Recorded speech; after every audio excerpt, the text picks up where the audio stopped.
তার নামে যদি কেস থাকে আপনি কি করবেন? আপনি তো আবার যদি ছেড়ে দিলে আবার আপনি কিন্তু বলবেন স্যার আপনি ছেড়ে দিয়েছেন। অভিনেত্রী নুসরাত ফারিয়ার নামে মামলা ছিল বলে তাকে গ্রেফতার করা হয়েছে, এমনটাই জানিয়েছেন স্বরাষ্ট্র উপদেষ্টা লেফটেন্যান্ট জেনারেল মোহাম্মদ জাহাঙ্গীর আলম চৌধুরী। সোমবার স্বরাষ্ট্র মন্ত্রণালয়ের সভাকক্ষে আইনশৃঙ্খলা সংক্রান্ত সভা শেষে ব্রিফিংয়ে সাংবাদিকদের প্রশ্নের জবাবে স্বরাষ্ট্র উপদেষ্টা বলেন, তার নামে যদি কেস থাকে তাহলে আপনি কি করতেন? ছেড়ে দিলে আপনারাই তখন বলতেন স্যার আপনি ছেড়ে দিয়েছেন। তিনি আরো জানান, তবে এ বিষয়ে তদন্ত হচ্ছে, নির্দোষ প্রমাণ হলে ছেড়ে দেয়া হবে।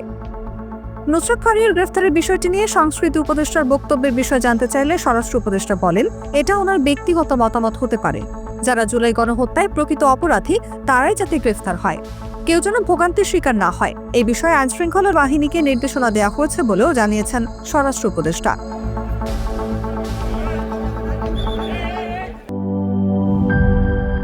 সানবিট সব দিবে সামাল। সানবিট ম্যাজিক প্রেস ডিশওয়াশিং এর মাথা ঘোরানো সলিউশন।